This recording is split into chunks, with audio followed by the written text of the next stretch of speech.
Construction worker sick of mom blocking his truck puts his skills to work.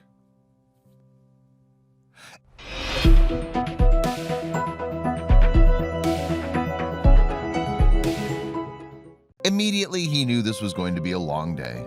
As if moving construction material up a hill wasn't hard enough, now he had to deal with an entitled woman who refused to move her car.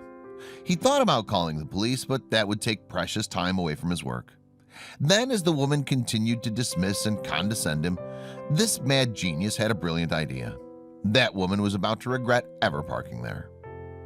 It's not like he'd asked for all that trouble. He'd gotten hired as a foreman for a new house build, something he'd done many times before. But this project was different. The house they were building was on top of a hill, and the only way to get there was by walking up a 250-foot path. Naturally, this complicated their work, especially when it came to bringing up materials. Thankfully, there was a saving grace.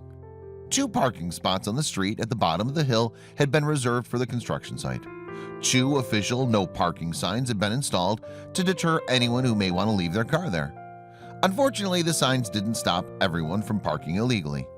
There was an elementary school half a block from the bottom of the hill, and the foreman soon found that parents often made use of those parking spots.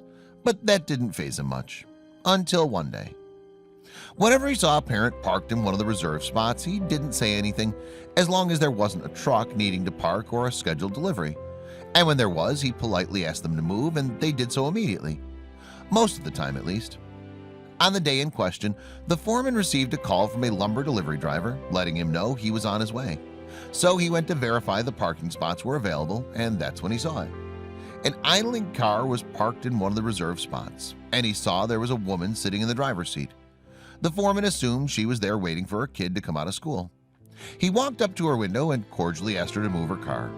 Scoffing, the woman replied, "I'll just be a few minutes, and your truck isn't here. Take a chill pill, dude."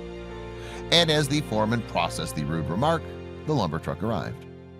The foreman thought that now that the truck had arrived, the woman would move her car and let them park. But all she did was roll up her window and try to ignore them. When he waved at her to get her attention, she rolled it down halfway and shouted, "What?"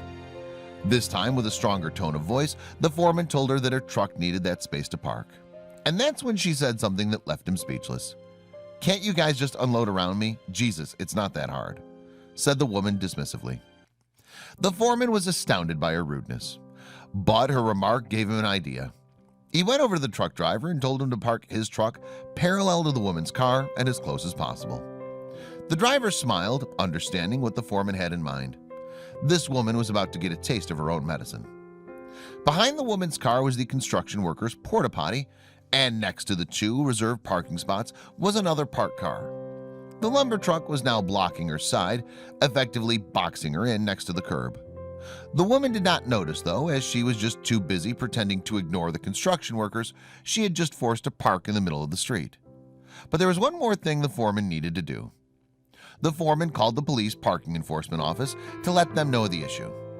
"At this point in time, I wasn't trying to get her in trouble. I just wanted a record of why we were blocking part of the street so we don't get in trouble with the city," he wrote. The officer told him she'd be there in 30 minutes, but she just wasn't quick enough. When the woman's kid appeared, all hell broke loose. The woman tried to exit her car to greet her son, but the door wouldn't open all the way. By this time, the foreman fully expected the woman to finally understand the predicament she'd gotten herself into and try to rectify it.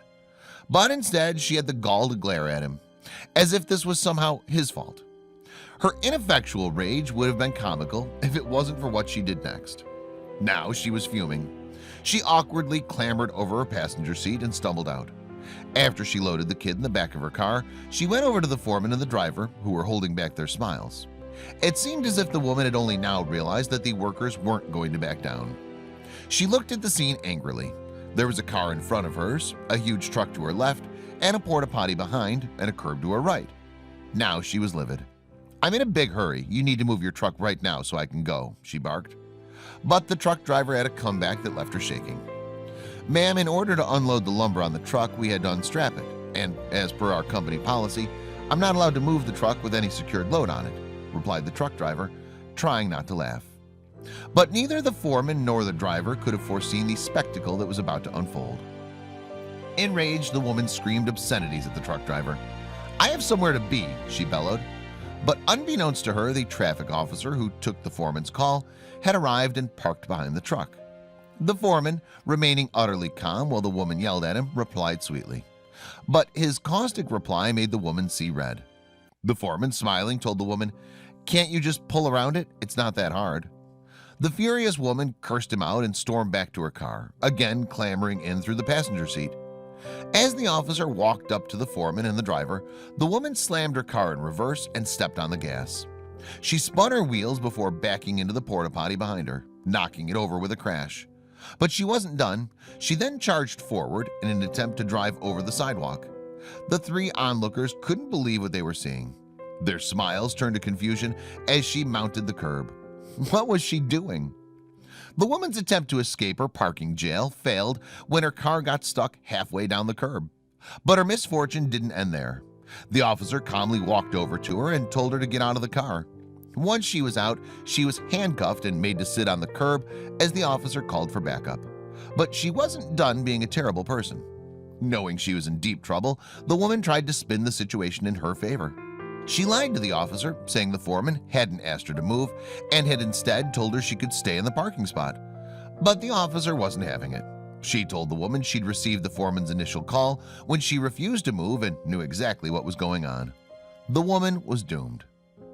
While myself and the driver are giving a report to the second officer, my guys finish moving the remainder of the lumber and the driver finishes his statement and takes off to go back to the yard, the foreman recalled. By the end of the ordeal, she was arrested, charged with reckless driving, destruction of property, the porta potty, and driving on a suspended license. Her car was towed and her son's grandmother was forced to come and pick him up while the woman was taken to jail. I never expected her to actually heed my advice to just pull around it, but I think next time she'll probably think twice about parking in a tow-away zone, if she ever gets a license again, concluded the foreman.